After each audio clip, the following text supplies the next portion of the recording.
Good morning guys. So karon is my first day of my day off. So kusa ni open. Wa na ko ka-vlog gabi kay na saktuhan ko sa inom sa Ilabix. Yun siya basta mag-ingana dyan na basta mag-inom sometimes. Di mo sa sobra, ba't di mo mabantayan ba nga murag hubog na day ka. Nag-concert naman ko gabi. Wow kayo. But yeah, so nimata ko dito ganiha mga 10 kaya na ko appointment sa dentist. Nagpa-check day ko sa akong ipon niya, nagpa-cleaning lang pod. Okay, so while I'm editing this vlog that I will be posting right now, I'm just going to give you a brief introduction about this vlog. Now, first of all, I have a bad teeth form because I'm really dead scared of dentists. I really don't like the feeling of somebody doing something in your mouth. I don't like to feel that cold thing that they put in your mouth. So yeah, I'm really scared of the dentist, but this time I didn't have any choice because the pain in my tongue, the pain in my teeth is already chronic, and it's causing like sore in my tongue as well because there's like a sharpened part of the broken tooth that I have here. I decided to go to the dentist, and this is what happened.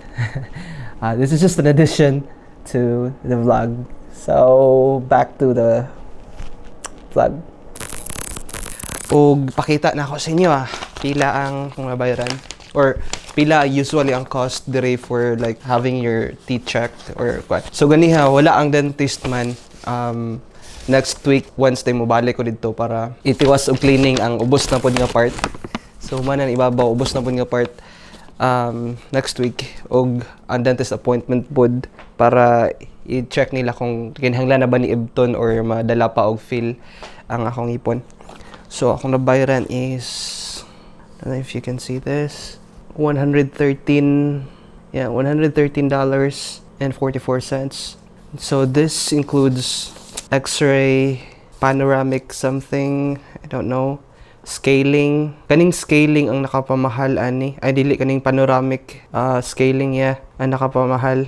So all in all, abot siya og mga $260 plus.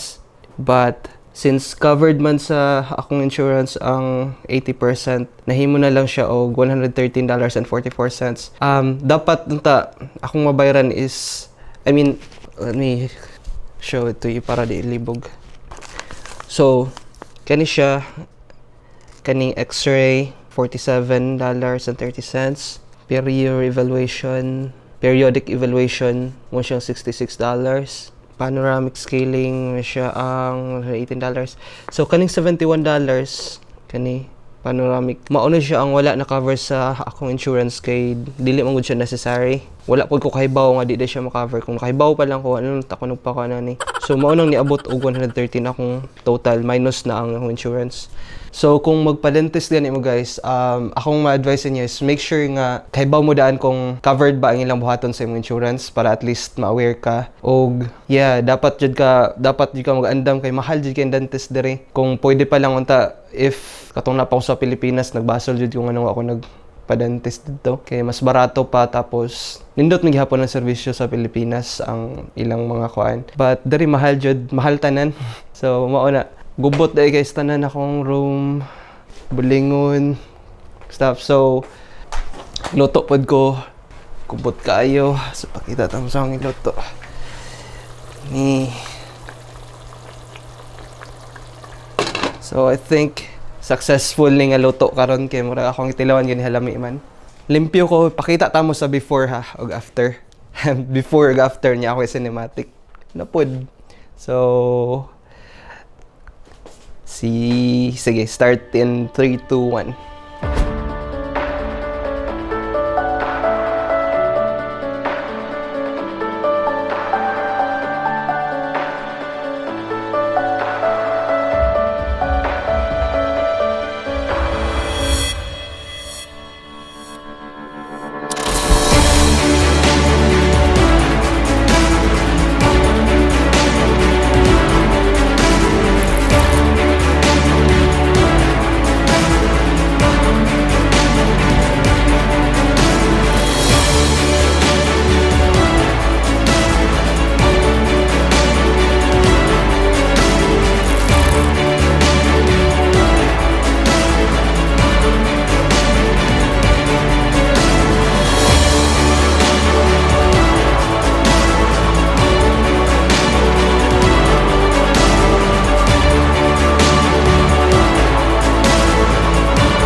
it's 3:25 p.m. Bago ra ko na human og panlimpyo, nagmap, naghugas sa plato, akong bedsheet og akong habol na pa sa laundry. So ako sa tong paabuton. Nya mao lang to.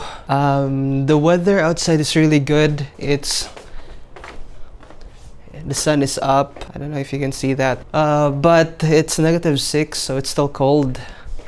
Pero akong buhaton siguro ani basig maglakaw ko niya mag-take og sunset photos and kana lang pangpawa sa stress mo jud akong lingaw diri. So ani kalisod guys magpuyo sa laing nasod nga ikaw ray sa I mean di siya lisod but kuan lang ganang medyo siya maka-feel jud kag mingaw kay especially ani ang imong family tulog kay unsa na oras 3:00. So, 3:00 sa buntag sa Pilipinas karon. So, kay may istorya niya. Sa time pod nga mangmata na sila, napa sila pang buhaton. Sometimes di na nimo mastorya kay napoy mga laing lakaw. So, yan nilang yun.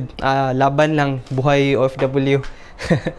Sige kog ingon anakan ko yarad nga ni daing buhay OFW. Mugingon na siya nga di man ka OFW kay permanent resident maka diri. But yeah, it still feels like ako lang ma-imagine katong labi na tong mga student or tong naa sa laing nasod ba nga kanang sila ra isa puyo bitaw tapos ilang status is dili pa gyud kanang ingana ka secure like di pa sila PR or working permit lang sila or something like that. Ako ma-imagine kung lisod gyud kay ang kinabuhi. So di lang ang kami ngayon lang gahuna-una pod sila sa kung unsay sunod mahitabo. So tungod ana ako lang pong i-reflect sa akong self nga blessed kay ko dapat di ko pamingaw-mingaw diri. Nagplan pod ko nga mag part-time kay akong work is 7:30 to 4 p.m. man. So after 4 p.m. wa na koy buhaton nya matug ko tag alas 11 alas 12 na sa gabi. So from 4 p.m. 5 6 7 8 9 10 11 7 8 hours so ako'y buhaton. Ako lang siguro na part-time. Maoras sa siguro na karon.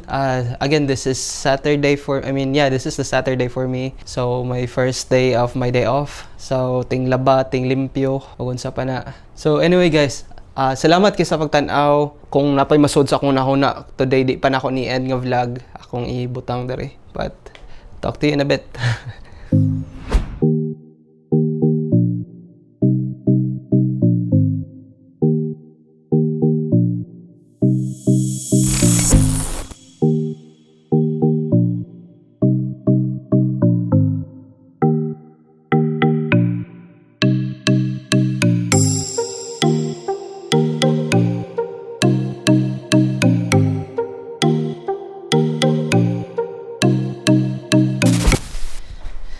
Padung sa ako sa laundry room kay akong dugangan og coins ang laundry kay I'm sure wa pa ni naugag maayo yung siya maugad so muna siya ay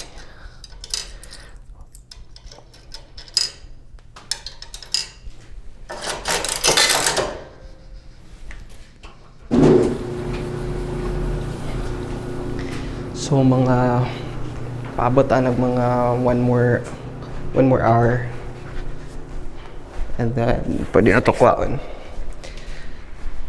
So dirin lang na ako i-end akong vlog guys. Hinay na akong voice dari kay mo echo. Okay. So, dirin na ko yan akong vlog guys. Salamat kayo sa pagtanaw.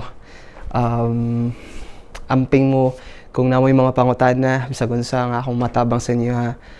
Comment lang sa ubos or I would prefer it if i-comment niyo sa ubos para daghang makakita sa akong answer o at least katupong na ipareha sa inyo question.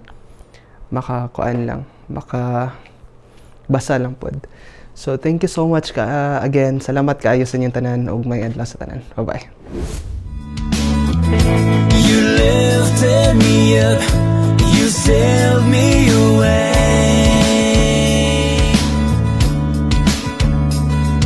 The world keeps on turning, the struggles never end.